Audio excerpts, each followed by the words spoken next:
महाड़ में आज रात गहमा गहमी है।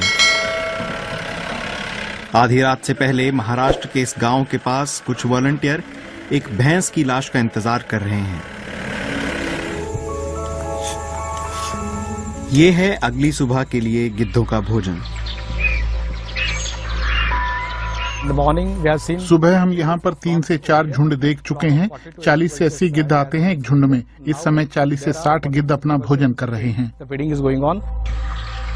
प्रेम सागर मिस्त्री सीस्केप नाम का एक एनजीओ चलाते हैं।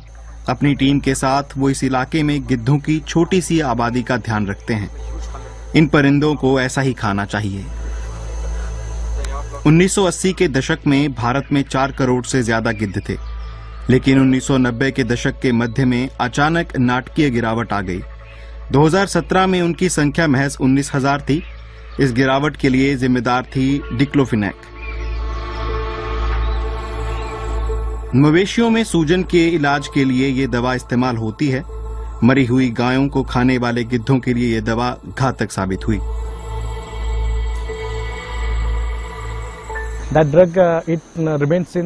मवेशी के मरने के बाद भी वो दवा लाश की मांसपेशियों में बनी रहती है।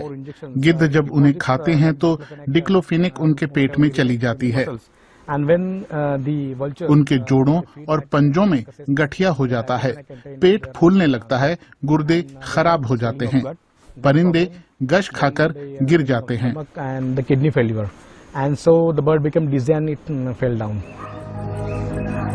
2006 में सरकार ने डिक्लोफिनेक के इस्तेमाल पर रोक लगा दी थी, लेकिन दवा अब भी उपलब्ध है और इस्तेमाल में है।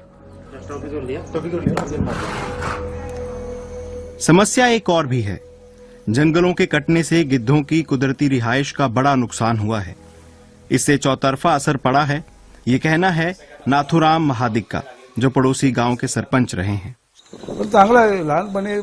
जब मैं छोटा था, हमारे बड़े बुजुर्ग मवेशियों की लाश फेंक देते थे और 15-20 मिनट में गिद्ध आकर साफ कर देते थे। बड़ी मदद हो जाती थी।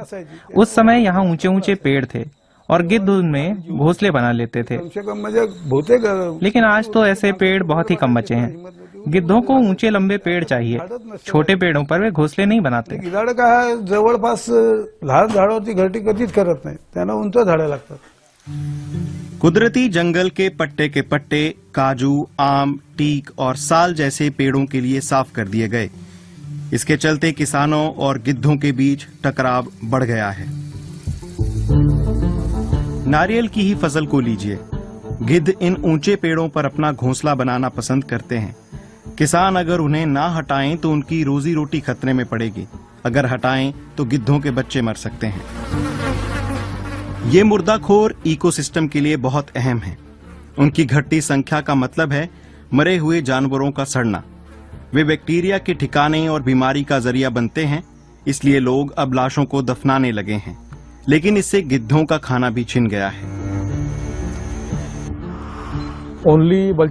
गिद्ध साल में सिर्फ एक ही अंडा देते हैं, और अगर उससे निकला चूजा भूखा ही रहेगा तो वो अपनी अगली पीढ़ी, अपनी संतानों को कैसे पैदा करेगा।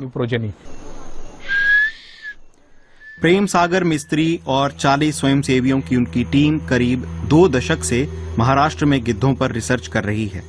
वो मानते हैं कि इन गिद्धों की आबादी बढ़ाना बहुत जरूरी है।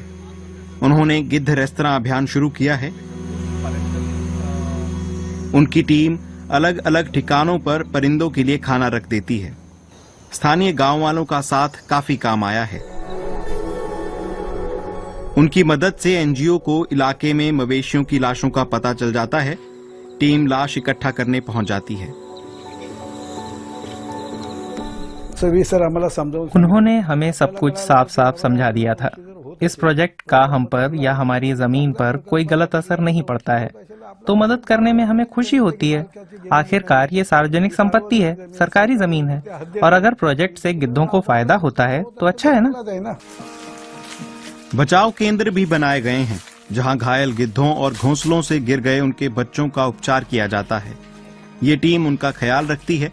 एक बार उनका वजन 2 किलो से ऊपर हो जाए तो उन्हें जंगल में छोड़ दिया जाता है। एनजीओ को दानदाताओं से आर्थिक मदद भी मिल जाती है।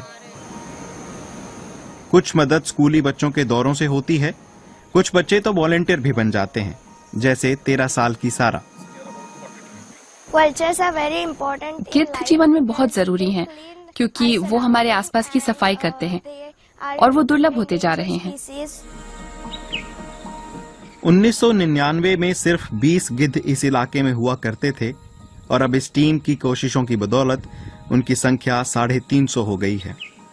भारत सरकार ने गिद्धों को बचाने के लिए एक कार्य योजना भी बनाई है, फिर भी उन्हें पहले की संख्या तक पहुंचाने में अभी काफी साल लग जाएंगे।